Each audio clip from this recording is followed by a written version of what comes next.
Chapter 184, Eurasia 3. Christina didn't reply immediately. She quickly grabbed hold of her lips, which had just been about to part unconsciously, and she struggled to maintain her expression. She didn't know what kind of expression she might make if she lost hold of herself, but she didn't want to know either, and she also didn't want to show that kind of expression to anyone. "Oh, now that you mention it, you seem to have acquired a new accessory," Christina replied as if she hadn't been paying any attention to it and had just now noticed its existence. Hiding her true feelings behind a well-practiced expression was something that Christina was familiar with. She finally took a good look at Eugene's finger and said with a bright smile, "It's on the ring finger of your left hand. Could it be that you've gotten engaged to someone? It's not uncommon to do so among members of the nobility, and you aren't too young either. However, if Eugene Lionheart were to have been engaged to someone, then surely rumors would have spread." Christina said all this in a gentle tone of voice. As the train set off with a rumble, Mare immediately put both of her hands on the window and stuck her face to the glass. As the carriage gently shook, Christina continued speaking. Could it be, was the engagement itself meant to be a secret? Indeed, I have heard that among nobles, engagements are often polluted with political intentions and that it is easy for engagements to be broken due to changes in the positions and situations of both families. However, no matter what the case may be, being labeled as someone who broke their engagement won't be of much benefit to either party. Christina had a bright smile that hid the direction of her gaze. However, Eugene was able to tell that those blue eyes behind her thick lashes were obviously staring at his fingers. "That's why you must have kept the secret so tightly," Christina continued. "Of course, seeing as how they're so careful of their reputation, they are sure to be a high-ranking aristocratic family, and for them to secure an engagement to someone like you, Sir Eugene, whose stock price is rising by the day, they must be a family whose reputation equals or even exceeds that of the Lionheart clan, right? Could it be that you have entered a betrothal contract with royalty?" Eugene just smirked instead of replying. Christina really didn't like the look of that smile. His expression was definitely meant to annoy her. She just couldn't understand why Eugene was using the matter of his ring to tease her. No, he wasn't someone that she could even try to understand in the first place. In Samar, Christina had been made painfully aware of the fact that Eugene Lionheart wasn't the kind of person that could be understood rationally. He was someone so incredibly violent, shameless, irritating, and childish that it was impossible to believe that he was the descendant of the prestigious Lionheart clan and a hero chosen by the god of light. "I can't help but think that the timing of this engagement is a bit too perfect. Right after we parted ways, you won your duel in Aroth against the Green Tower Master, Generic Osman. And recently, in Kiel, you managed to survive in the face of the Rakshasa princess, then accomplished the splendid feat of winning 4 consecutive victories against the White Dragon Knights. Since all of these acts have raised your reputation, it's only natural that the royal families of many different countries may wish to forge ties with you, Sir Eugene," Christina commented. "Is that so?" Eugene replied idly. "Yes. While I feel like that ring seems a bit too plain to commemorate an engagement to royalty, I suppose that an ornate ring that is too eye-catching would be inappropriate for a secret betrothal," Christina said, having managed to convince herself that Eugene had gotten engaged to a member of royalty. But who could it be? Was it a princess of Kiel? The Night Princess of Shimuan also came to mind. She was said to be of fair looks, and she was the same age as Eugene. Mustering her composure, Christina promised, "Sir Eugene, if you eventually hold a wedding ceremony, I will be sure to attend and give my blessing in person. However, Sir Eugene, please don't forget this fact. As much as I would like to respect your freedom in marriage, you are the hero foretold by the revelation from the god of light. Please keep that in mind first before." Eugene finally interrupted her. "Thanks for the well wishes, but this isn't an engagement ring, you know?" "Huh?" Christina squeezed out. "When did I ever say that it was an engagement ring now, really?" Eugene grinned as he lifted up the ring on his finger and showed it to her. "It's just a magic ring." "Why are you keeping a ring like that on your left ring finger?" Christina ground out, trying to contain herself. "It's not like I wanted to wear it on this finger, it's just that the person who gave it to me stuck it on this finger as part of a contract," Eugene explained. "And why are you just telling me that now? Would you prefer it if I hadn't told you that?" Christina's brows scrunched up and started to twitch. She clutched the hem of her skirt tightly, then wiped away the shocked expression on her face.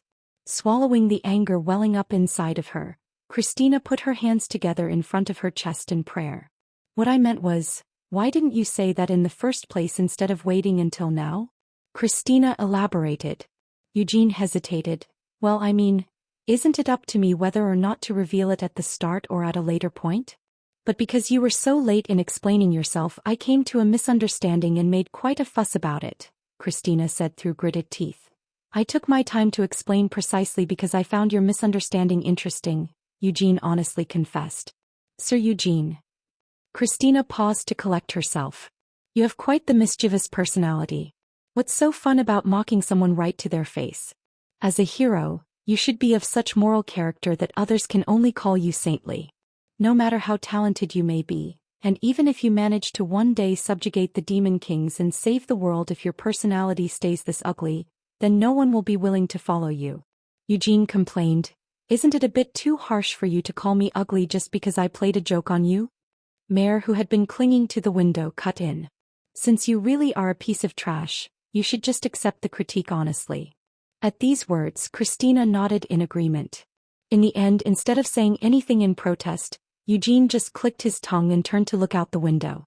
As he did, Eugene couldn't help but agree with Christina's claim that the train had a different charm to it compared to warp gates. The scenery was passing by at a much faster speed than what could be seen from inside a carriage.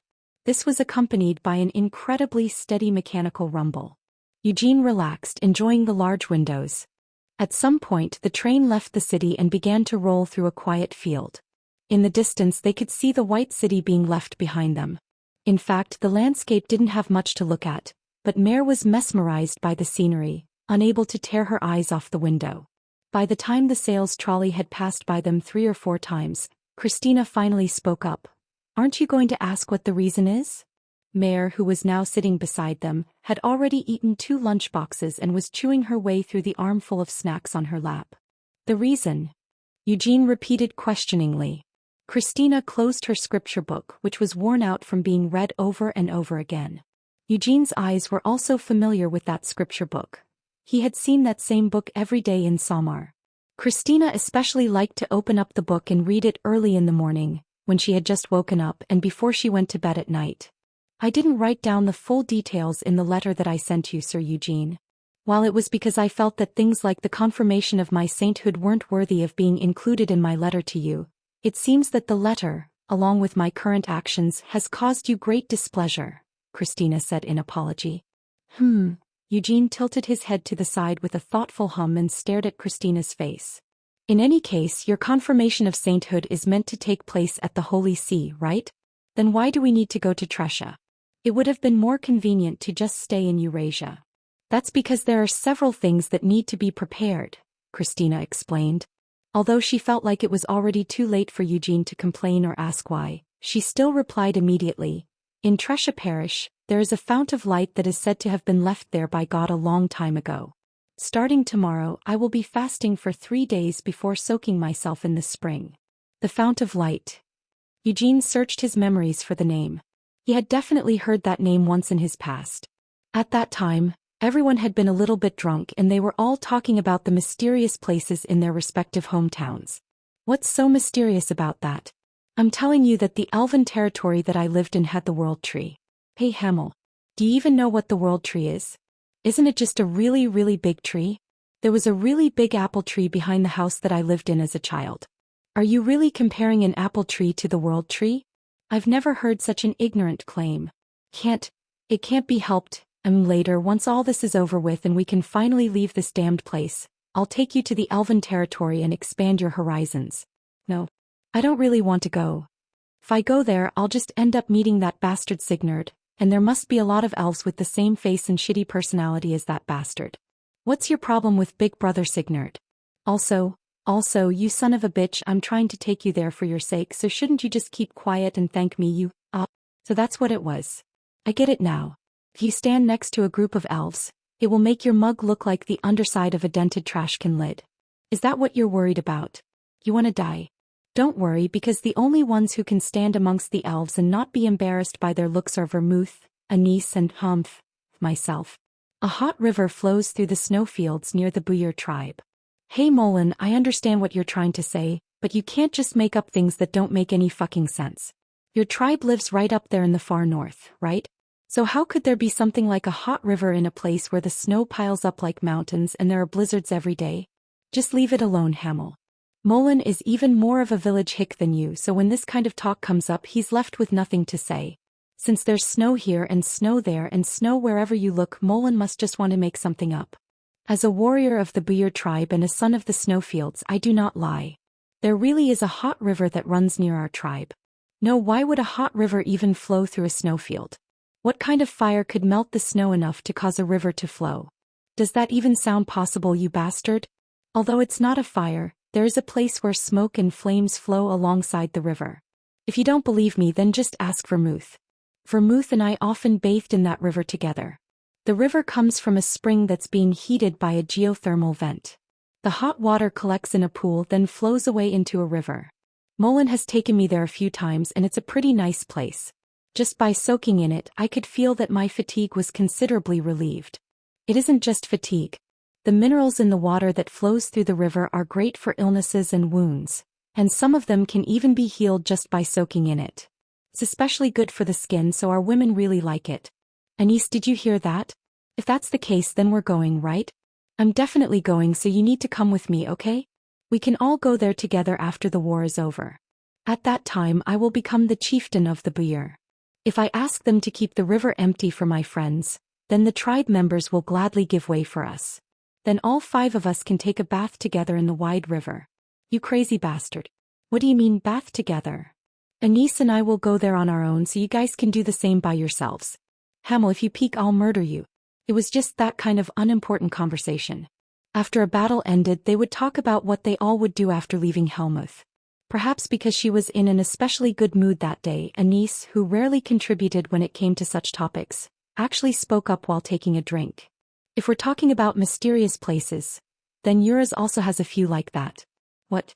Everyone shut up. Molen, you idiot, shut your trap. Anise is trying to say something. Finna. Fill up Anise's cup. Sorry, Anise. I'll be the first to shut up, so just keep talking. The place that comes to mind right now is the Fount of Light. The Fount of Light? And what's that exactly? Just like the name suggests, it's a spring that emits light. At first glance, it actually looks like it's pouring out light instead of water. The water is, it's not quite as hot as the hot river that Molen talked about, but it's quite warm. Is that so? How mysterious. Let's go and see it together when we're done with this, okay? If we soak in it, then will our skin get better like the river in Molen's hometown?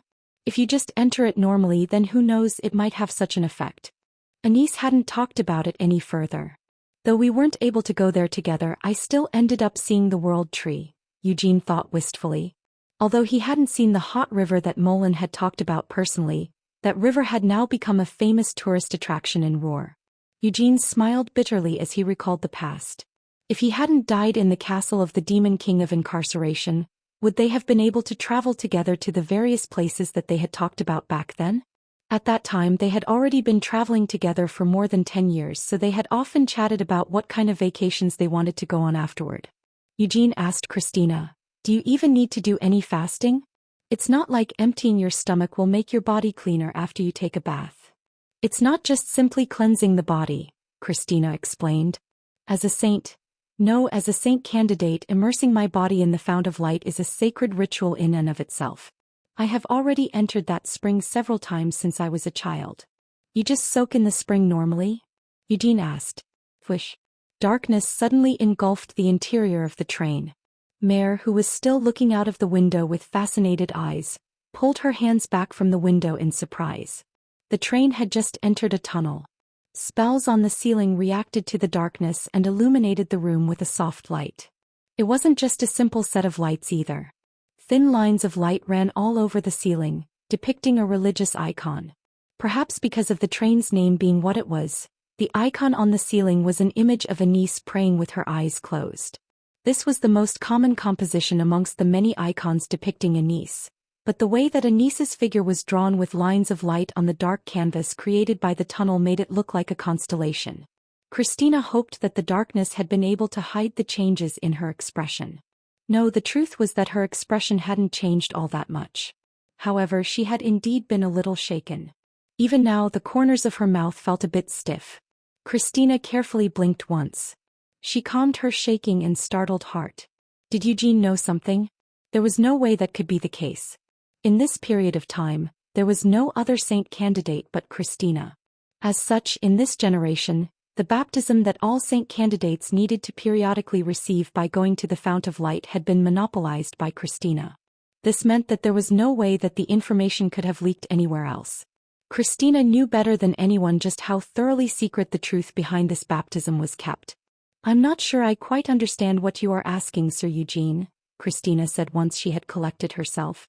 "Is there any other special method apart from just entering the spring just like any other spring?" "Well, to start with, its name is the Fount of Light, isn't it? And you're the saint candidate.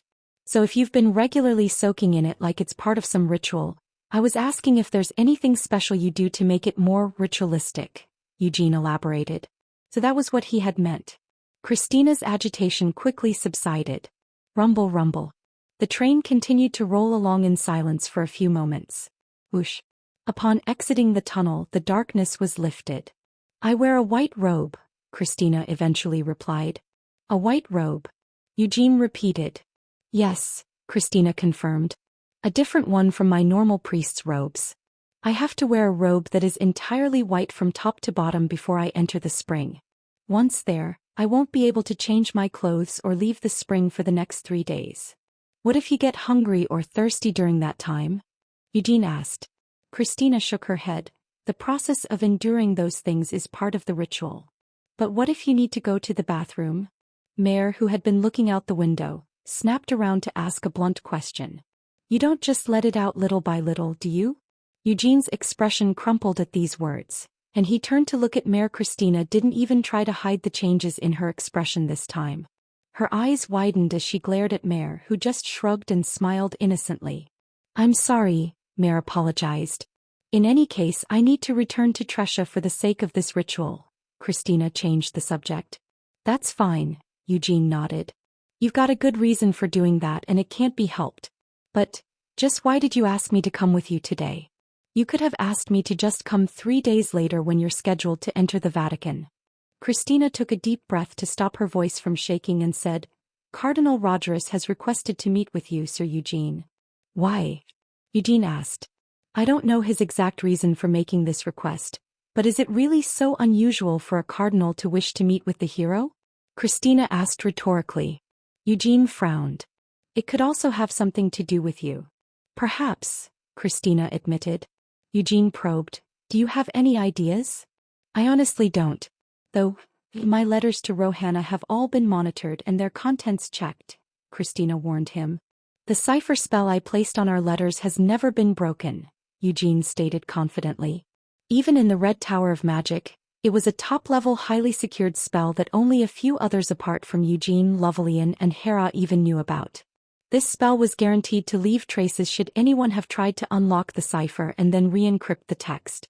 Eugene hadn't even informed Christina of the decryption method. So, in order for someone else to have dispelled the spell on the letter, they had to have been able to discover the decryption code by examining the parts of the spell that were revealed on the surface. While figuring out the process was not actually impossible, Eugene would definitely have noticed if they had tried to re-encrypt it using the same code. However, until now, none of the letters that Christina had sent him had ever shown any signs of someone tampering with the cipher spell. "However, I can't be sure whether the cardinal knows the letters I sent to Rohanna were passed on to you, Sir Eugene," Christina muttered with a shake of her hand. "Didn't you say that she was a reliable friend?" Eugene asked in concern. "It's true that she's the only friend who I have remained in contact with since leaving the monastery, but Cardinal Rogers may have gone so far as to have kept even Rohanna under watch," Christina speculated. Eugene commented sarcastically, "Your foster father is quite paranoid." "Due to my appearance, I've received such special treatment ever since I was young," Christina said dejectedly.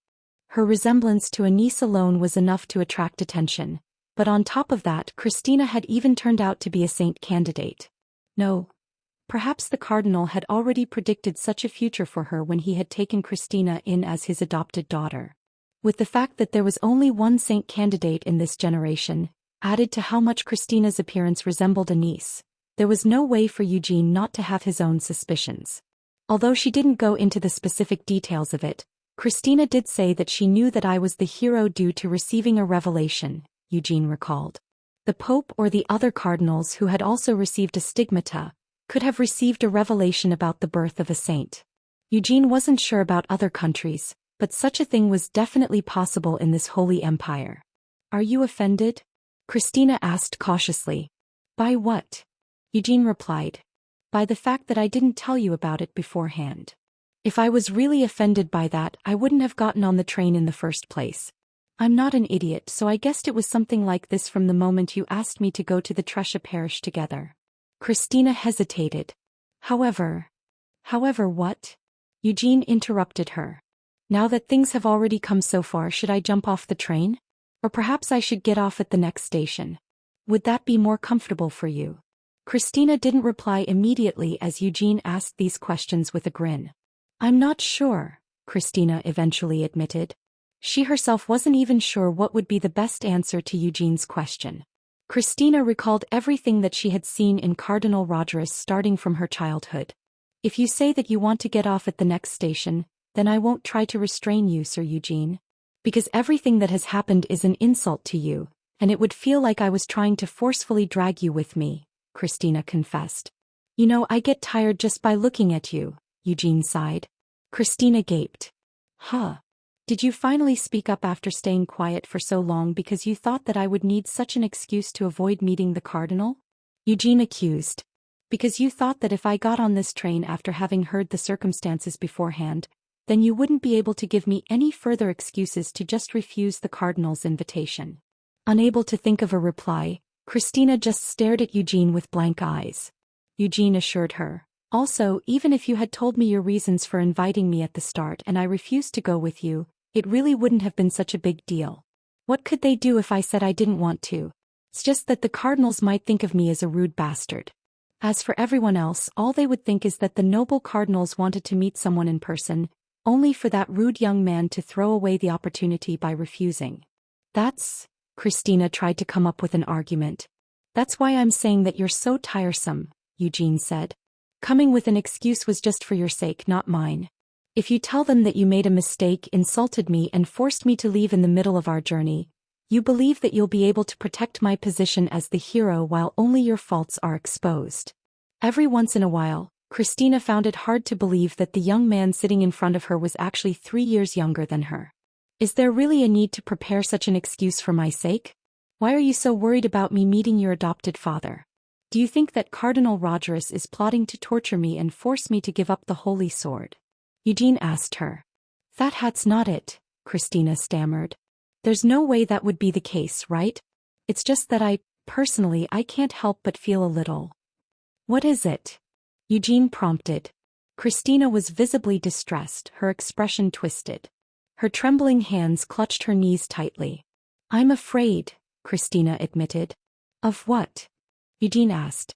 I'm worried that Cardinal Rogerus might tell you some unnecessary information about me, Christina slowly revealed. What did she mean by that?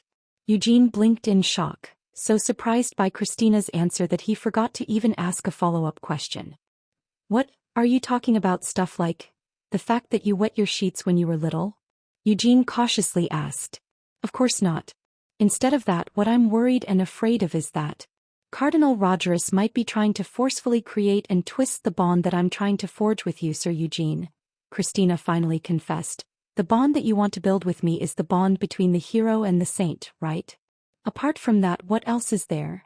In the end, isn't the bond that Cardinal Rogerus wants to arrange for us the same sort of bond? I am the saint. I'm also the one who should be forging a bond with the hero, Sir Eugene. I first met with you due to a revelation from God, and that's also how I became the saint, Christina insisted. Christina herself didn't fully understand what she was trying to say. The fear and disgust hidden in her subconscious were causing these confusing emotions. She just didn't want Cardinal Rogerus and Eugene to meet. She didn't want the bond between them to break because of that. But was that all? In the end, was it really just that Christina didn't want to disappoint Eugene? Christina had been told stories about the hero ever since she was a young girl. In the Church of Light, the hero was called the Incarnation of Light, so wherever the hero went there would always be light. Tresha Parish was the place that Christina had lived after she had been adopted and left the monastery and until she had become the auxiliary bishop of Al-Qardi 10 years ago. It seemed to be a peaceful and quiet place, as befitting of a parish governed by a cardinal. However, for Christina it was different. Through the revelation she had felt the presence of her God. She had seen Eugene pull out the holy sword right in front of her. With that she was convinced of the hero's existence. That hero would be staying in Tresha Parish, while she was immersed in the fount of light. Christina trailed off, unable to figure out what to say. Due to the suspicions raised by Eugene, Christina had carefully monitored the cardinal's activities and carefully looked around the parish whenever he had to come and go from the Vatican. All of this had made Christina feel a twisted sense of fulfillment, even though it was just a petty show of resistance. She had not really accomplished much, but she still felt satisfied by doing what little she had. Even now it was still the same. While preparing the excuse for Eugene, she had truly been hoping that he would get off at the next station. If Eugene really were to leave her, Cardinal Rogerus was sure to be disappointed in Christina, and that would leave Christina with a slight sense of satisfaction. Indeed, that was all it was. Christina ignored the feelings that continued to bubble up in her subconscious. My apologies. It seems that my reason was clouded for a moment due to the strain of the duties that lie ahead of me. Please don't worry about it any longer, Christina requested. Mare glanced at Christina's face through the reflection in the window. It was obvious that Christina's condition was a bit strange. Though Eugene kept staring at Christina with narrowed eyes, she refused to say anything further. As if to show that she didn't want to take part in any more conversation, Christina opened up the scripture book that she had set down earlier and resumed reading it. A bond, you say? Eugene snorted and rested his chin in his hands. Rather than a bond between the hero and the saint, I would prefer a bond between one person and another. Christina remained silent. Eugene continued, because such a bond is much deeper and more sincere. Vermouth had been the hero to everyone else, but to Hamel he was just the irritating Vermouth. Sienna had been an archwizard, but to Hamel she was just the violent, foul-mouthed Sienna. Molan had been the chief warrior of the Buyur tribe, but to Hamel he was just the foolish Molan. Anise had been the saint, but to Hamel she was just the alcoholic and treacherous snake Anise. They had all felt the same way towards Hamel as well. Dunce, son of a bitch, idiot, and several other adjectives on top of that, but in the end he was just Hamel. The bond that had connected those 5 people 300 years ago was precisely such a bond. No, Hamel was sure of that. The train arrived at Tresha Parish just as night was falling. Although it was nighttime and the skies were dark, the street was illuminated. Eugene had already started to notice this before they had even arrived, as he had spotted the city through the window while they were still far away. But this city really had far too many lights. As most of the buildings were white, the light from the street lamps on every street felt even brighter. They sure went overboard with the reception, Eugene snorted as he looked out the window. Christina couldn't even bring herself to smile. With a stiff face she also looked out the window. Wearing a black shako and red robes along with a red vest, the inquisitors of the Maleficarum, the only ones who were allowed to dress this way in Uras, were waiting on the platform. These inquisitors weren't the only ones that had shown up. In contrast to the Maleficarum, there were also paladins dressed in pure white uniforms, with a red cross dividing their uniform into 2 symmetrical sides. These were the Knights of the Blood Cross who served directly beneath the Holy See. Elites from the 2 most powerful organizations in all of Uras were waiting at the station to greet them. The train eventually came to a complete stop. Soon the door opened. One by one, the inquisitors and knights who had been charged with this task boarded the train. Eugene began speaking, "I'm just telling you this in advance." The sound of the approaching footsteps drew closer. Eugene turned his head to look down the aisle and crossed his legs. "But if you make that grinding sound, just know that I'll beat you up," Eugene finished, warning one of the inquisitors. Beneath the black shako, the inquisitor's hair was trimmed in a neat bob cut that framed their metal mask perfectly. Himoria's red eyes narrowed as she glared at Eugene. Chapter 185. The Cathedral, 1. Eugene tilted his head and glanced sideways at Himoria. Himoria had no intention of avoiding his gaze. Instead she showed that she had noticed it. Boom. The thick-heeled boots that she was wearing made a loud stomp as she came to a halt. Following this, there was complete silence. Even the Knight of the Blood Cross, who had accompanied Himoria on board, didn't say a word. Judging from the way he stood behind Himoria, it appeared that Himoria was of higher rank than the knight. Though they might not be from different branches, perhaps they work together so closely that their two organizations are practically one, Eugene suspected. Was Himoria still in the middle of her vow of silence? As Eugene was just thinking this, Christina stood up. Inquisitor Himoria, I didn't hear that you'd be showing up to receive us, Christina said suspiciously. It was only then that Himoria reacted. Instead of voicing anything, her hands moved to form sign language. Eugene still didn't know how to read sign language. He had no intention of learning either. It might be a different story if someone else were the one using it, but even if Eugene learned sign language right now, the only one he would be able to use it with was the perpetually tooth-grinding Himoria. He didn't meet with her that often, nor did they have such a deep relationship, so what was the point of him spending his precious time learning sign language? Do you know how to read sign language? Eugene asked Christina. I do, Christina slowly admitted. So what is she saying? She says that she's here on Cardinal Rogerus's orders. This matter was only decided upon today, so she couldn't inform us in advance and asks for our understanding. Christina was still considered to be the saint candidate. While it wasn't unusual for the Holy Knights to come out and escort Christina, who would officially be confirmed as the saint in a few days, it was suspicious for even an inquisitor to have become involved in this reception. Fine then, Eugene agreed as he uncrossed his legs and stood up. I really don't like the sound of your teeth grinding, and last time you were the one who picked a fight first and pulled quite a bit of annoying shit, but well, didn't I also punch you in the stomach a few times, box your eyes and kick your ass? So let's just let go of all our resentment for the shit we did to each other and get along nicely. What was all this now? Christina turned to look at Eugene with a surprised expression. She had heard that Eugene had met with the Inquisitors Himoria and Atarex at the Black Lion Castle, but this was Christina's first time hearing that they had actually fought. Eugene's words weren't pleasant to hear for Himoria either. In Himoria's opinion, she hadn't been picking a fight with Eugene back then. She was just doing what an Inquisitor should. The Malficarum was a faithful servant of the light and a hammer of God that was stacked with delivering judgment upon all heretics and dark beings. The Malficarum's judgment applied equally to everyone. And in the first place, what the current era's inquisitors mainly hunted weren't black wizards, but instead, it was mostly heretics.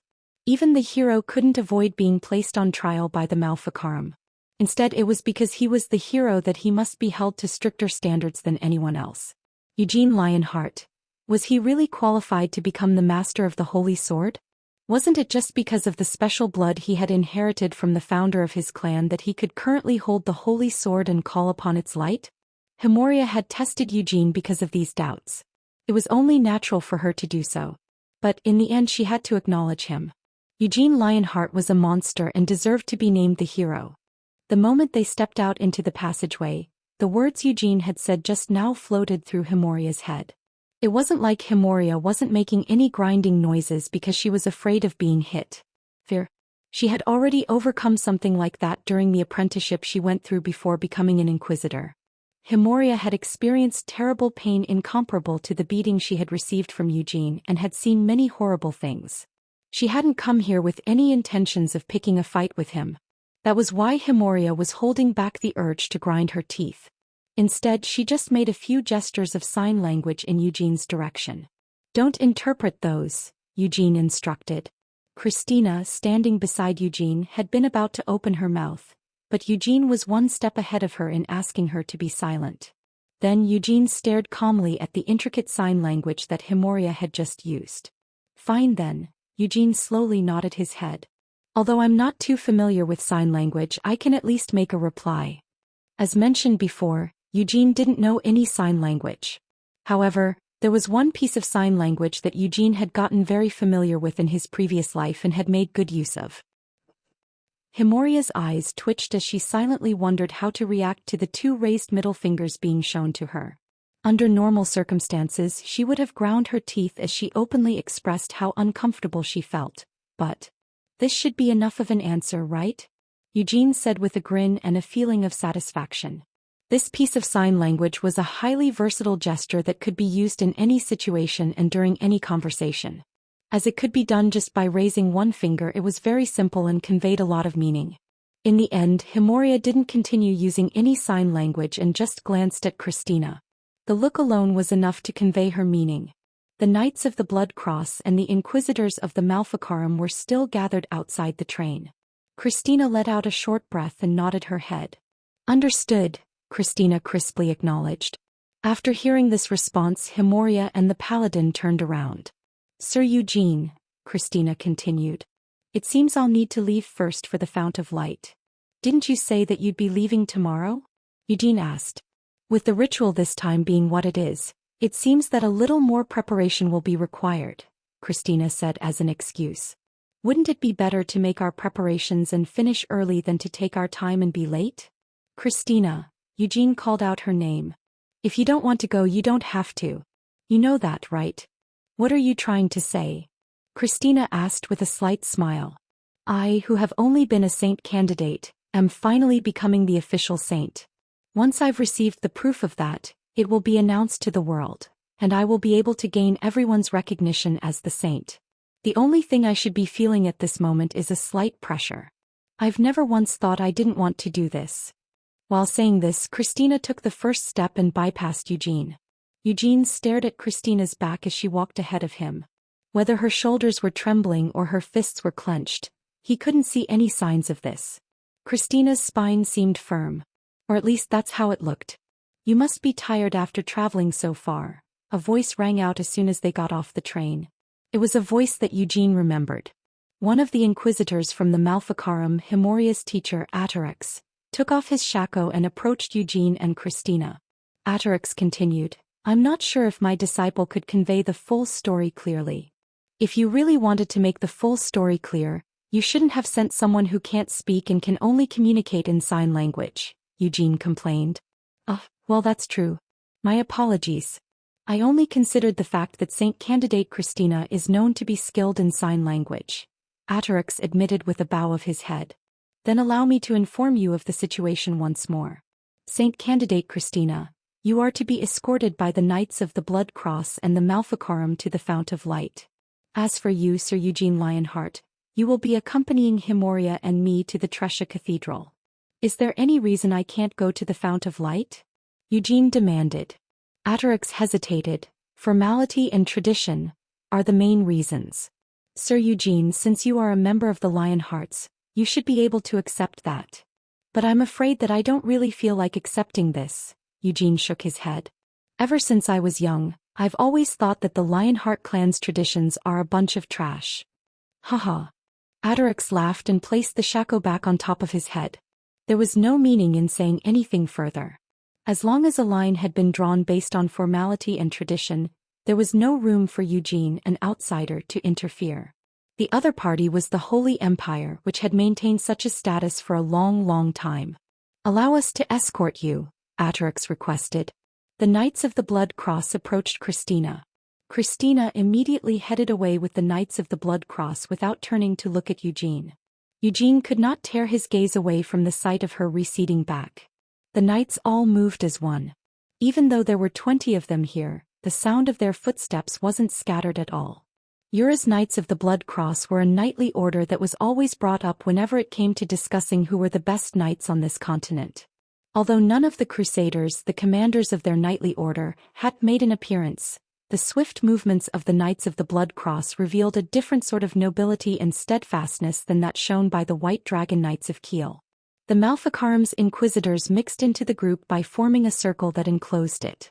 The entourage that was formed from this completely concealed Christina's appearance. "Shall we get going as well?" Atarax asked with a smile. A carriage was waiting for Eugene outside the station, and past the carriage he could see a city so brightly lit that it was hard to believe it was already nighttime. As if they wanted to prove that it was truly a parish governed by a cardinal, religious statues were standing within the station, in the square in front of the station and throughout the rest of the city. Even from a distance, it was possible to see the Trescia Cathedral's magnificence and beauty. Eugene looked up at the tall cross on the roof of the cathedral and the spires surrounding it. It looked more like a castle than a cathedral. "Are we heading straight to the cathedral?" Eugene asked. "Is there some place that you would like to stop by first?"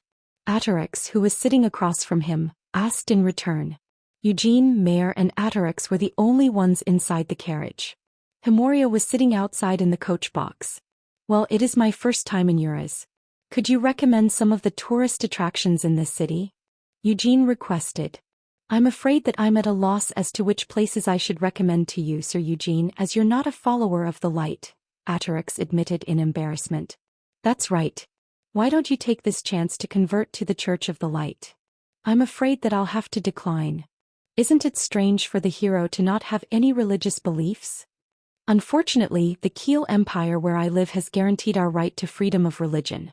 If our great ancestor had founded his clan in Uras, I might have also worshipped the god of light, but... Tearing his eyes away from the window, Eugene continued, please don't misunderstand me. Even if that is the case, that doesn't mean I feel any disrespect towards the god of light. At these words, Mare, sitting beside him, alternated between looking at Eugene and Atarax. She was concerned that a violent incident might break out. Atarax eventually recovered. Faith does not always have to be expressed outwardly. As long as you read the scriptures, pray and worship God, everything else apart from those is just an extension of the faith. Sir Eugene, if you recognize the existence of God inside of your heart and are able to trust in Him without any doubts, that alone would be a small show of faith. I didn't come here to hear things like that, Eugene said clearly, having no intention of keeping an ambiguous attitude. Being forced to listen to lectures about faith and such things would just be tiresome and annoying. The followers of the light had always been particularly tenacious and persistent, even 300 years ago, and they were stubborn in their reasoning. If the only tourist destinations you can recommend to me are related to your religion, then let's just keep going. Honestly speaking, I'd rather just stay at an inn on one of these streets than stay in that beautiful cathedral, Eugene confessed. With that, their conversation was cut short. Atarax had no desire to force Eugene to share his faith. The orders given to Atarax and Himoria were just to take Eugene to meet Cardinal Rogerus in the Trescia Cathedral. Afterward, the two would immediately head to the Fount of Light and join the forces stationed there. Uncomfortable thoughts were running through Eugene's mind. He hated situations like these. It wasn't just the situation either. The Holy Empire had already been quite the overbearing and suspicious place, even 300 years ago. In his past life, Hamel had never been directly involved with the Holy Empire, but his situation in this life was different. It was all because of this goddamned holy sword and the title of the hero. Eugene's expression twisted into a scowl as he thought of the holy sword still within his cloak. No. Perhaps it'll be useful. The Fount of Light was kept secret from the public. However, Eugene had now learned that the Fount of Light was somewhere within Trescia Parish, and he also knew that a niece had to be periodically baptized in the Fount of Light 300 years ago. The Trescia Cathedral was an ancient building that had already been standing here 300 years ago. There could be a few items related to a niece being kept here. If he managed to find some, he might be able to learn something about a niece by using Akasha's draconic spell. Eugene had tested the draconic spell on the holy sword. But it hadn't really worked. While the moonlight sword had projected a gloom that had engulfed and shaken his consciousness, the holy sword had only emitted a dazzling light. He hadn't felt any distress like his mind was collapsing like when he had tested the spell on the moonlight sword, nor had someone like the demon king of incarceration interfered with his perception. The only outcome was his eyes being blinded. Even after Eugene had kept the spell up for quite some time, the feelings he got from it didn't change. Eugene had hoped that he might see the paradise Anise had always talked about, or the god of light, or perhaps even Vermouth. If not those, then he had thought that it might show a projection of the Lionheart clan's treasure vault, where it had been stored for hundreds of years, or the inner parts of the Vatican, where it was said to have been stored before that. But all the holy sword had shown Eugene was a bright light. To be honest, Eugene was disappointed but thought it couldn't be helped. The light he had seen at that time was so bright that not even a single speck of darkness could exist in its vicinity, and even Eugene, who didn't have the slightest bit of faith, could feel that there was something sacred about it. Now they were arriving at the Trescia Cathedral. This place was also filled with light, imitating the god that they worshipped. The central nave was wide and magnificent. The front wall was gorgeously covered with an exquisite piece of glasswork, and the white light that shone through the wall fell to the floor like huge pillars of light. A white cross was hung high on the wall of glass that the light was pouring through. The radiance of the white cross wasn't lost even amid the bright light. It wasn't just the cross. Slightly below it were various shapes that didn't get lost in the light or create any shadows. There were angels spreading their wings, singing and dancing, then below them were saints sprouting wings and ascending as angels while devotees prayed below. Eugene stared up at the pillars of light for a few moments. If he had been a sincere believer, he might have felt a sense of overwhelming emotion at the sight of this light and the depiction of believers becoming saints and of saints sublimating into angels. Eugene didn't feel excited by this play, but he did feel like it would be very effective at seducing someone who was already a believer. "You don't have the look of someone who has found their faith," a voice was heard from behind Eugene. Eugene felt a little surprised at the sound of this voice.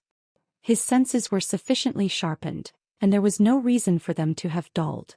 This cathedral was large enough for hundreds of people to enter, but Eugene had believed that he was the only one there at the moment. That is, Eugene had believed this until he heard that voice. After calming down from his surprise, Eugene turned around. The man was wearing a white mantle over his black priest robes. A necklace with a white cross hanging around his neck remained firmly affixed to the center of his black robes, and a crest symbolizing a cardinal of the light was embroidered on the red cloth that hung over his left shoulder and extended down his chest. This was Sergio Rodriguez. He appeared to be a middle-aged man with a benevolent expression. However, the gentle aura that a priest should have was very faint on him. The body hidden beneath those clerical robes looked lithe and strong, and the gaze between those eyelids that were crinkled into a smile was as clear and piercing as two rays of light. It was only natural for Eugene to feel this way. It was stereotypical to assume that just because someone was a clergyman, they could only offer prayers, chants, or healing magic from the rear. In the first place, Anise had also been skilled in wielding her mace on the battlefield and cracking open the heads of demon folks, and Christina had also said that she knew how to skillfully wield a flail. Priests came in all sorts of different forms. While he might not have been ordained as a paladin, Sergio Rodriguez in particular had once been a high-ranking inquisitor belonging to the Maleficarum branch of the Inquisition before becoming a cardinal. If Sergio had not ascended to the rank of a cardinal, he would currently be seated at the head of the Maleficarum. "Thank you for meeting me like this," Sergio said as he stood at one end of the nave. However, Eugene could hear his voice as clearly as if Sergio had been speaking right next to him. As a cardinal of Ures, he had to be in possession of one of the strongest cases of divine power among all of the Empire's countless priests. On top of that, if it was said that he could have been the next head of the Inquisition, that meant he must also be familiar with combat. And he should also be familiar with all sorts of dirty business, Eugene reminded himself. Sergio's face was covered by a benevolent smile, but setting that aside, Sergio's past left Eugene with a not particularly great impression. For this latest ritual, not only the paladins but even the inquisitors had been mobilized. Was it because this ritual was special? Or was it because Sergio had personally summoned them? "What are you thankful for?" Eugene asked. "I never imagined I would ever be able to meet the hero in my lifetime," Sergio confessed. "Sir Eugene Lionheart, before you appeared, the last hero was the Great Vermouth from 300 years ago, and before that there were no other heroes at all." Ever so slowly Sergio approached him. Eugene couldn't feel the pressure typical of a strong person coming from him. However, Eugene was well aware that someone whose quiet presence didn't reveal much could still be strong enough to be a difficult opponent to deal with. Taking one step after another, it was hard to find any openings to squeeze through, even though Sergio was just walking peacefully. "He's strong. And if you consider the special characteristics of a monk, he'll be annoying to fight." "Very annoying," Eugene calmly assessed. Although he had never fought someone using divine magic, Eugene was very familiar with how tricky such magic could be. It was different from the mana and spells used in ordinary magic. The mysterious powers of faith and divine power were too broad to be predictable. "Would it be all right if I make a request?" Sergio eventually asked after coming to a halt without completely closing the distance between himself and Eugene. Then he bowed his head and continued speaking in a respectful tone.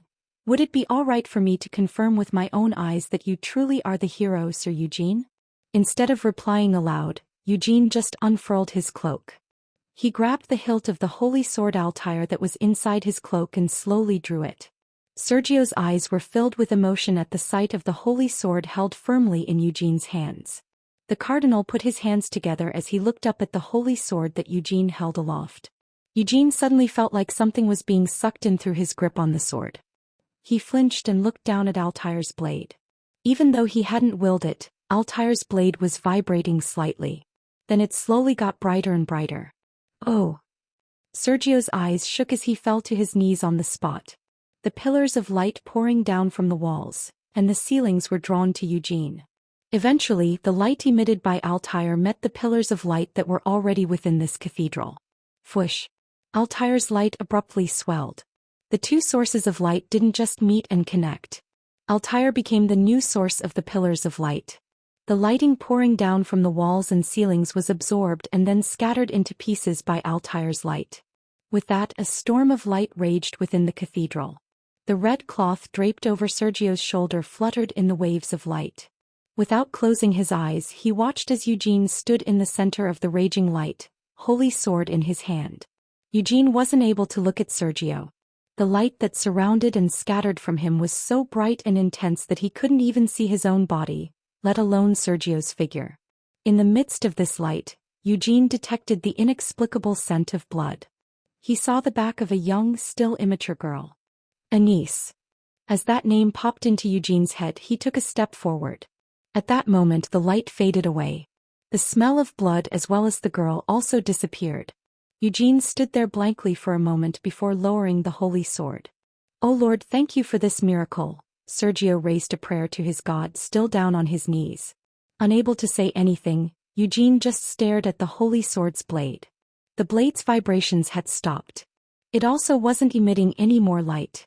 Even the pillars of light that had been drawn to Eugene had now returned to their original places. A miracle? The smell of blood. That scarred back. Something like this? Eugene definitely couldn't accept that what he had just seen was a miracle. There was a specific meaning behind Sergio's priestly garments. The black robe worn within yet still visible represented darkness. The white cross around his neck represented that light still existed in the darkness. The white mantle worn over his robes showed that the light would always overcome the darkness. The red cloth hanging from his left shoulder symbolized his determination to willingly shed his own blood and become a martyr for his faith. The God of Light, the Church of Light, the Pope, and all of the believers of the faith. "How are you planning on testing me?" Eugene asked. "I have already confirmed that you, Sir Eugene, are unmistakably the hero," Sergio assured him as he recalled the sight of Eugene drawing the holy sword. The pillars of light, which usually lit up the cathedral without ever showing any movement, had been drawn to Eugene of their own volition. The holy sword had resonated with that light and illuminated the entire cathedral. That brilliant storm of light was unmistakably a miracle, and Eugene, who had held the holy sword aloft in the center of that storm, had proved himself to be the hero of light. Sergio hesitated.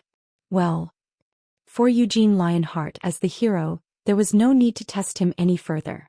Let alone the cardinals. Even if Pope Aurius had seen that storm of light from earlier, he would have had no choice but to recognize Eugene as the hero. Sergio continued, "The hero is the incarnation of light. So how could I, who is only a servant of the light, continue to test the hero?" Eugene laughed and nodded his head. "Cardinal Rogerus, it seems that you didn't just want to test whether I'm hero, but you also wanted to know what kind of person I am." "Please don't be too offended by this," Sergio requested. Eugene just said, "I'm also aware that you were once an inquisitor of the Maleficarum. It has already been 30 years since that was the case. But time doesn't change a person's true character. Isn't the reason why a large number of inquisitors were mobilized for this ritual that your words still hold weight in the Maleficarum?"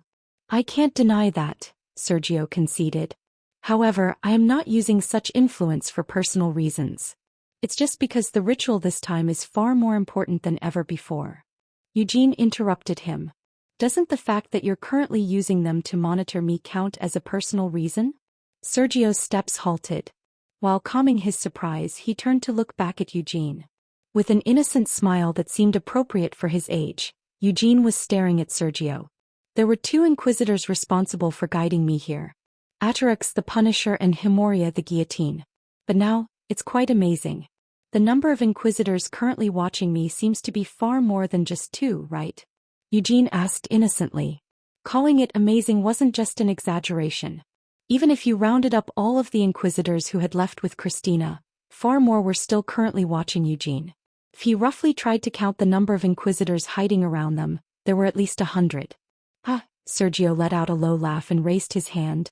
At this gesture, the hidden presences secretly surveilling them left one by one.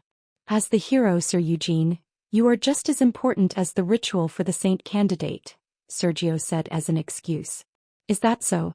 But by having some of the inquisitors leave with Christina to attract my attention and hiding the rest of the inquisitors throughout the cathedral, were you hoping I wouldn't notice? Eugene didn't wait for Sergio's reply. The corners of his mouth twisted into a smirk as he uttered a cutting accusation. In this situation, I can't help but hope that's all a misunderstanding. If I hadn't been able to prove that I was the hero, or even if I did but failed to meet your standards, what did you intend to do to me, Cardinal? Sergio remained silent. Eugene continued, I'm aware that the inquisitors of the Malficarum are skilled in all sorts of dirty deeds. So, were you planning for everyone to jump out and try to knife me? If you managed to kill me, were you planning on chopping off one of my arms and taking away the holy sword? Not at all, Sergio shook his head. Although I have considered whether or not doing so might work, I would never go so far. However, Sir Eugene, as someone in my position, I have no choice but to worry that you aren't a devout believer and that your belief in the God of Light is weak. So what are you planning to do now? Eugene demanded. I believe it's possible for people to change for the better.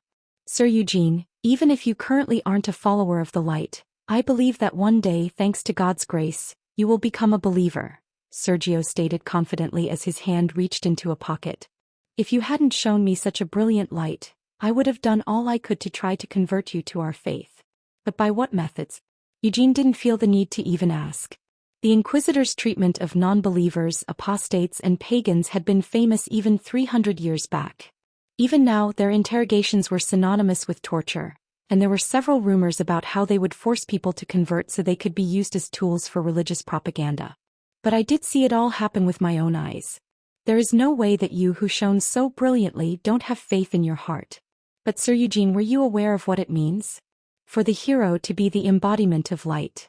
It seems that you already have a vague sense of your true identity, but in my eyes, Sir Eugene, you are the light itself, Sergio continued as he pulled a thick scripture book out of his pocket. Holding the scripture book in both hands, he politely handed it to Eugene and said, in order to muster the light that rises from your heart, you need to have faith. So please, take this scripture book and consider converting to our religion. After gazing blankly at the scripture book, Eugene reached his hand out. Truthfully, in his heart, Eugene wanted to smash this scripture book on top of Sergio's head, but it was clear that doing so would end up being extremely annoying. Is that it? Eugene asked after tossing the scripture book into his cloak. Sergio looked at Eugene with a thin smile before turning back and walking forward while replying, there are several things I would like to speak with you concerning the saint candidate. Eugene recalled how Christina had a suspicious look on her face throughout the train ride. She had seemed wary of Eugene meeting Cardinal Rogerus, her adoptive father. She had even gone so far as to prepare a set of excuses of her own volition to get Eugene to leave the train. After meeting with you, Sir Eugene, while following the divine revelation and traveling together with you through the Samar rainforest for several months, it seems that our saint candidate has changed a little, Sergio said probingly. It seems that you're not too happy with these changes? Eugene challenged. Sergio readily admitted to this. Yes, isn't it only natural? I have been responsible for teaching the saint candidate ever since she was young. And before she became the saint candidate as her adoptive father, I educated her so that she could grow into a proper follower of the light. After she became the saint candidate, she continued to receive guidance so that she would not be found lacking when the time came for her to be reborn as the true saint. Eugene paused and thought. I'm afraid I don't have the faintest idea what you are trying to say, Cardinal. Do you feel like there is something unsatisfactory about the changes that Christina has gone through? Sergio got to the point. I'm talking about the letters sent to you via Rohanna Celis. As expected, that was what he was after. Unfazed by this, Eugene just laughed and said, even though it seems like you haven't seen their contents? I just didn't want to commit such an invasion of your privacy. However, if the contents written within weren't anything to be ashamed of, there wouldn't be any need to use a cipher spell and send it through an outsider, Sergio accused. Eugene argued back. But she isn't really an outsider now, is she? You're right. Rohanna Celis has been given the role of soothing the weary heart of our saint candidate, Sergio said without any attempt at hiding this. It's not just Rohanna Celis either. All the clergy serving within this cathedral, including myself, the believers who voluntarily handle the various affairs of the cathedral, as well as those who merely live in the parish along with the archbishop and the other clergy of the Alcardi diocese where the saint candidate served as an assistant bishop. So many members of the clergy and our believers have been serving in different roles in relation to our saint candidate. How extreme. Oh, not just extreme. Abnormal. Eugene couldn't help but think that way. According to this statement, most people around Christina were actors and spies assigned to her due to her unique qualities as the saint candidate.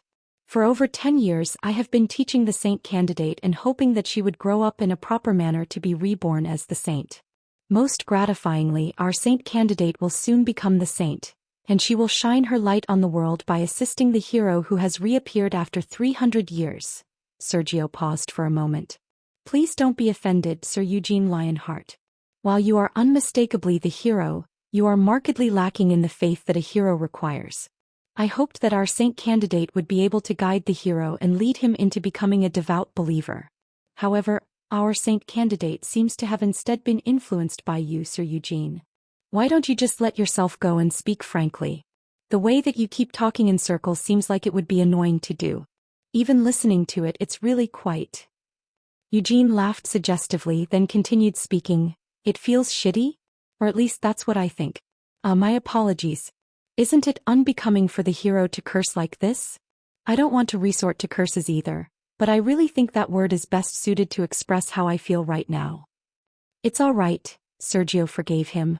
Eugene had purposely thrown out such a word to ruffle his emotions, but Sergio hadn't shown even the slightest shiver. Nevertheless, the thought ran through Eugene's mind, as expected of a priest who has calmed himself through prayer for decades. Sergio confessed, our saint candidate was unable to convert you, Sir Eugene, and was instead influenced by you because my teachings were insufficient. I guess you want to see me arriving at a church service while holding hands with Christina? Eugene asked sarcastically. If that had been the case, it would have been quite the happy and fortunate affair. However, since it seems that you, Sir Eugene, aren't willing to do such a thing, I will ask the saint candidate to continue to guide you so that you will at least be willing to pray together, Sergio stated calmly. I can't help but think that your behavior is far too excessive in many ways. Shouldn't faith come from the heart without any compulsion? And it's not like Christina is still a 10-year-old brat. She's currently graduating from a candidate into full sainthood. No matter what you have done as Christina's adoptive father, I still think that it would be presumptuous of you to interfere in her duties like that, Cardinal, Eugene criticized. As long as our saint candidate has an unwavering and perfect faith, there won't be any need for me to interfere, Sergio insisted. The end of this long hallway was getting closer. Sir Eugene, please do not test our saint candidate's faith. You are already a hero capable of emitting a great light all on your own, but the saint candidate is an apostle who is bestowed the light by God. If you keep testing our saint candidate's faith, causing it to shake, then the saint candidate may end up completely doubting her beliefs, Sergio warned as he came to a halt in front of a closed door. Once that happens, our Lord may confiscate the light he has bestowed upon our saint candidate. If that were to occur, our saint candidate would become an ordinary human being and would be unable to stand by the side of the hero. The one who decides whether or not someone stands by my side is myself, not God, Eugene declared as he stepped past Sergio and reached for the doorknob. She doesn't need to be a saint to stand by my side. If Christina were to lose the power of the saint and if it was my fault, then I would just think your God is quite petty, and I will continue to take Christina with me. Sergio burst into laughter. A side glance showed that a smile had appeared on Sergio's face. Eugene saw an eerie light flowing from the corners of Sergio's eyes that had been squeezed into curves by his laughter. Sir Eugene, even if you think that way, our saint candidate won't be able to feel the same way, Sergio pointed out after calming down. She has gone through a lot of hard work to become the saint, and if she couldn't become the saint, she wouldn't even be able to imagine herself not being the saint, especially since she knows how special this era is proving to be. Special? Eugene repeated questioningly. The hero never appeared during these past 300 years. All of the saints who have been born since the faithful Anise have served as symbols of Uras and have become canonized saints following their deaths. That was all that they could do. However, in this era, with the appearance of the hero, the saint can finally fulfill her duties as the saint and accompany the hero, Sergio explained. When the door was opened, a spacious room was revealed. Eugene's attention was drawn to the cross hanging high on one wall and the religious sculptures decorating both walls and shelves. You said you were leaving in the morning, didn't you? I might be a bit late in asking, but where are you going? Eugene asked as he stepped into the room. Sergio, who had drawn a few steps back, didn't have the same eerie glow in his eyes as he had before. I'll be heading to the Fount of Light, Sergio revealed. Since it is a sacred ritual, it must be conducted by a high-ranking priest. A sacred ritual, you say? Eugene exclaimed. If I am able to observe it at the site, don't you think that faith will be kindled in my heart? My apologies, Sir Eugene. The rituals held at the Fount of Light are special, so even among our believers, only those who have been involved in the preparations for these rituals are allowed to observe, Sergio informed Eugene as he began to close the door. Until the very last moment that the door was closed, Sergio didn't stop smiling at Eugene. So until the ritual is over and the saint candidate and I have returned, please feel free to embrace the presence of God within our cathedral, Sergio said in farewell just before the door was completely shut. Sergio clasped his hands together, raised them towards the closed door and said a prayer before turning away. He crossed the hallway at a different speed from when he first came through, and once he stepped out of the cathedral, the inquisitors from the Malficarum fell into order behind Sergio. Without even looking at Adarix, who had approached his side, Sergio spoke up. The Fount of Light? The Blood Cross Knights are guarding the area around the spring. The water has already risen and the saint candidate is currently preparing for the sacrament in the chapel, Adarix reported. Performing the sacrament by herself will not be enough. The ritual that begins tomorrow must be unique and different from the ones before. That's why I've summoned all of you, Sergio said. Yes, sir, Adarix acquiesced.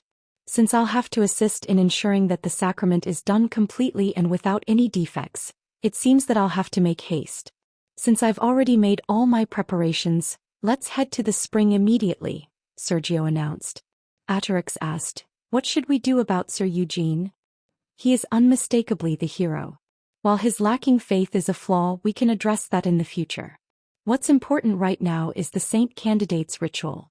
I think we still have enough time, but just in case she needs to spend more time in the light, we should make sure that we have enough time to spare, Sergio said thoughtfully. Yes, understood, Adarix nodded. However, shouldn't we leave someone behind in the cathedral to keep an eye on Sir Eugene? Of course we should. Originally, I was going to let one of you stay behind, but it seems that Sir Eugene is much sharper than I first thought. If I chose one of you, it would be a great offense to Sir Eugene. So let's just leave that due to one of my servants. Yes, sir. It was difficult for the inquisitors to keep pace with the cardinal. Adarix couldn't help but feel awed by Sergio, who was slowly pulling ahead. It had been 30 years since Sergio had stepped down from active duty within the interrogation bureau. Adarix had heard that from then on, Sergio had not gone out into the field, instead going back and forth between various churches and the Vatican to hold services and devote himself to his studies on scripture. But there still wasn't a single inquisitor able to keep up with the cardinal, who was already well over 70 years old. It can't be helped, Adarix thought. Before becoming a cardinal, Sir Sergio was called the Exterminator and was close to becoming the next head of the department. Since he even received the stigmata and became a cardinal, it could be said that he's still as strong as he was in the heyday of his active service as an inquisitor. Adarix felt deeply grateful to have been called to participate in this sacred and glorious ritual. It wasn't just Adarix either. 100 inquisitors had all received Sergio's summons. All of them had been influenced by Sergio in the past, and they considered it a great honor for Sergio to have invited them to take part in this ritual. What about the door? Sergio asked. Adarix replied, it's already open. The Fount of Light was quite far away from this cathedral. It would take too much time to ride a carriage or run there directly. These inquisitors who had escorted Christina from the station to the distant Fount of Light had been able to return to the cathedral so quickly because there was a warp gate in the basement of the cathedral that was kept hidden from the world and erased from all records. Sir Eugene has probably found out about the existence of the door already, Sergio noted. Eugene should have noticed that the inquisitors who had left with Christina had returned faster than it took him to arrive at the cathedral and had taken part in the ambush arranged within. Close the door as soon as we've gone through and left the cathedral, Sergio ordered. Do we really need to go that far? Atrix questioned. There's nothing wrong with being careful. While I don't think that Sir Eugene will find this door or even try to reach the Fount of Light on his own, it seems that Sir Eugene is quite an unpredictable individual, Sergio said as he walked towards the warp gate. If by any chance Sir Eugene happens to witness the ritual, I don't think he will try to understand why we're doing it. He will probably also oppose us. That's why I can't help but worry. Because the ritual this time is extremely important. Yet regardless of the ritual's importance, Sergio's eyes narrowed into a calm gaze. Once the Vatican had confirmed the saint's authenticity, the new saint's existence would be proclaimed in the Plaza of the Sun, right in time for the feast day of the faithful Anise. The saint who had inherited the will of the faithful Anise would then be formally announced to the world. This era's saint would not just be the symbol of eras but also a protagonist of the era alongside the hero. That was why this latest ritual at the Fount of Light was so important. Sergio himself felt immensely honored to be able to preside over this ritual. I, Rensol, will be serving Sir Eugene during your stay here. If there is anything I can do to make your stay more convenient. Is there anything like a holy relic in this cathedral? Eugene immediately interrupted Rensol, who had just knocked and entered the room with a question. He had no intention of building any relationships or having any unnecessary conversations with this cleric when it was obvious that he was meant to be a guard. Did you just say, relics? Rensol repeated in confusion. Isn't this Trescia Cathedral one of the oldest places in Eurus? Since it's been around for so long, surely there should be one or two holy relics connected to the saints of the past, right? Eugene demanded. Rensol hesitated. It's not like there isn't any. It can't be that outsiders are forbidden from looking at these holy relics, right? Eugene asked coercively. The holy relics aren't tourist attractions, Rensol said with a firm expression. At this, Eugene immediately changed his attitude and continued speaking. My words were poorly chosen. It's just that I've recently realized what my destiny is, and I'm currently contemplating with a sincere heart whether or not to entrust myself to the Church of the Light. I was just thinking that if I come into contact with the holy relics belonging to the saints of old, I might sense their devotion and find my own faith dwelling within me. Rensol hummed in confusion. I have no intention of treating it as some light-hearted tour. It's fine even if I'm just looking at them from a distance. I only want to see the holy relics in person, Eugene pleaded. Thanks to such persuasion, Eugene was led to the holy relics. There were various different types of relics. The remains of a saint, the personal belongings of a saint, and objects that had touched the corpse of a saint or the body of a saint while they were still alive. Naturally, among all the various relics, the most valuable were the remains of the saints. Then came the saint's personal belongings. Beneath the altar of the chapel, the jawbone of a saint from hundreds of years ago was enshrined as a holy relic. Apart from that, several holy relics such as the leg bones and ribs of an ancient saint, a cross that was said to have been worn around her neck, a cassock, a shroud, and a ring were all stored in the heart of the cathedral. To be honest, it was difficult for Eugene to understand why the remains and the belongings of a deceased saint were kept as holy relics. However, he made sure not to reveal such disbelief in his facial expressions and kept looking at the relics that Rensol was guiding him to with enthralled eyes. That is the last of the holy relics kept in Trescia Cathedral. It's said to be the skull of Saint Theodore who served as the Pope 900 years ago, Rensol declared. Eugene silently contemplated how to react as he looked at the white skull enshrined within a glass coffin. The jawbone of the saint buried beneath the altar and the ribs and leg bones of another saintess had already been extremely shocking, but now it was a whole skull. Aren't there any relics belonging to the faithful Anise? Eugene finally asked. Rensol blinked in surprise. Did you say a holy relic belonging to the faithful Anise? Since she disappeared on a far-off pilgrimage, Not even a fragment of her remains was left behind. But relics don't need to be from her corpse, right? Things like Lady Anice's cassock, or a necklace. Eugene trailed off. Certainly that may be the case, Rensole agreed. However, I have never heard of any such relics belonging to Lady Anice.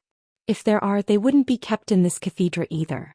If Lady Anice's holy relics do exist, then they would most probably be stored in the Vatican's special reliquary. Special reliquary? Yes. The faithful Lady Anice was a great saint who was second only to the founder of Eurus, the incarnation of light. If such relics of Lady Anice did exist, then they must be of exceptional quality, so the Vatican would keep them under direct management. After that, Eugene parted ways with Rensole and returned to his rooms. Rensole would surely report to Sergio that he had gone looking for holy relics, but that didn't matter to Eugene. The special reliquary. It was certainly possible that Anice's holy relics were indeed kept there. In a few days he would be heading to the Vatican with Christina, so if Eugene were to make good use of his position as the hero, he might be able to enter the special reliquary. But that thing earlier, what was that? The pillars of light, the smell of blood, and that wounded back. Although Sergio had said that everything that happened back there was a miracle, Eugene definitely couldn't believe that was the case. Eugene pulled the holy sword out of his cloak and set it down beside his bed. You were the one showing that to me, right? Eugene asked the sword. Back in the Samar rainforest, the holy sword had independently meddled with Eugene's dreams and showed him a vision of the past. What were you trying to show me? Eugene asked once more. That girl with her back turned towards him, was it Anice? Or perhaps it was Christina instead. Either way, he couldn't just consider it to be a meaningless vision. Sir Eugene. Mare, who had been hiding inside the cloak, poked her head out with a question. As Eugene felt Mare begin to crawl out of the cloak, he unfurled it slightly. Mare hesitated. What should I say? Just don't say anything, Eugene told her. However, I really don't understand why you're doing this. There's a reason for everything. Mare looked down at Eugene, who had closed his eyes and was trying to sleep while hugging the holy sword. If you intend to sleep like that, I won't be able to sleep next to you, Mare complained. You don't sleep anyway, so what's the matter with that? Eugene scoffed. That's right, Mare, you can stay at my side, and keep watch so that I don't let go of the holy sword in my sleep. Sir Eugene, are you really asking me to watch you sleep all night and listen to what you say in your sleep? Mare asked in disbelief. How long has it been since you started traveling with me? What are you so surprised about? Eugene grumbled. Mare smiled slightly and got off of the bed. Then she pulled a chair over to the side of the bed and sat down next to Eugene. Well, fine then, Mare acquiesced. I'll be sure to listen to whatever you foolishly mumble in your sleep. Instead of my face, keep a careful eye on the holy sword, Eugene ordered her. Mare assured him, don't worry about it. But just why are you trying to sleep like that? Is it refreshing if you hug the holy sword in your sleep? Eugene explained, I'm doing this for the dreams. The dreams. Mare tilted her head in question. Eugene didn't reply any further and just fell asleep, still paying close attention to the holy sword in his arms.